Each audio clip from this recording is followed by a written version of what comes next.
Sanctuary cities that have seen immigrants bust in from Texas for more than a year now are preparing for even more people. Dre Clark is in New York City.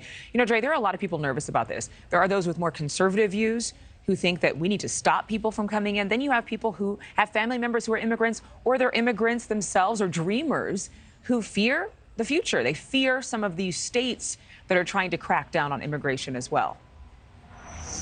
And then you have places like New York City here, where it's a sanctuary city, where by law they can't really turn anyone away. But meanwhile, late last night, New York City Mayor Eric Adams did sign some new executive orders, fully anticipating more migrants headed this way. Among those new orders now, the city is no longer required to find a shelter for migrant families within a certain period of time. Before signing those orders last night, any migrant family with children who applied for shelter were pretty much guaranteed a spot in a shelter. But now, with so few places and spaces available, for example, when those migrant families arrive here at the Port Authority bus terminal from the southern border, they may actually end up staying inside this building for days, or at least until city officials can find a spot for them. And Texas Governor Greg Abbott has made it very clear he will continue sending busloads of migrants to cities like New York and Chicago. And the mayors of both of those cities say they're having a really difficult time handling the influx because money is low and resources are stretched really thin. Meanwhile, New York Governor Kathy Hochul has declared a state of emergency, expecting that rush of migrants who definitely will need help.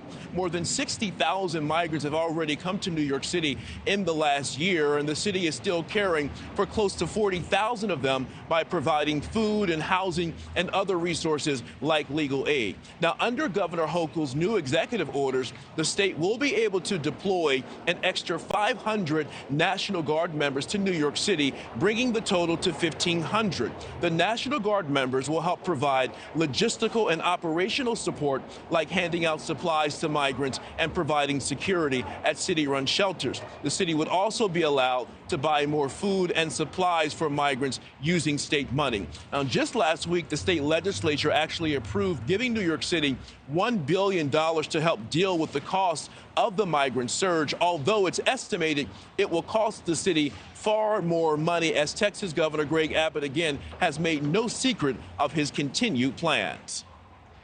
Thousands have been bused already. Many thousands more will be bused in the coming days because of the massive influx of illegal migrants coming across the border. Meanwhile, in Chicago, outgoing Mayor Lori Lightfoot has also declared an emergency. The mayor says the city has received more than 8,000 migrants since last August.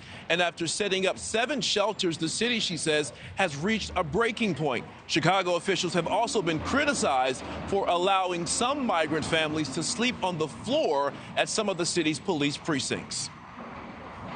As sympathetic as we are to the significant challenges that border cities face now and have been facing for quite some time, Chicago simply does not have the infrastructure or resources to continue humanely providing for migrants. But the reality is both Chicago and New York are sanctuary cities, and so by law and by choice, they have to provide shelter, again, for any migrant family who comes here requesting that. Meanwhile, Texas Governor Greg Abbott certainly knows the law is on his side, and he knows there is nothing that Mayor Adams or Lightfoot can do to stop him from sending those migrants in their direction. Marquis? Yeah, it's not just border towns. It is major metropolitans, too. Dre Clark, thank you so much. Thank you for watching. Go to newsnationnow.com to find NewsNation on your television provider. And don't forget to click the red subscribe button below to get more of NewsNation's fact-driven, unbiased coverage.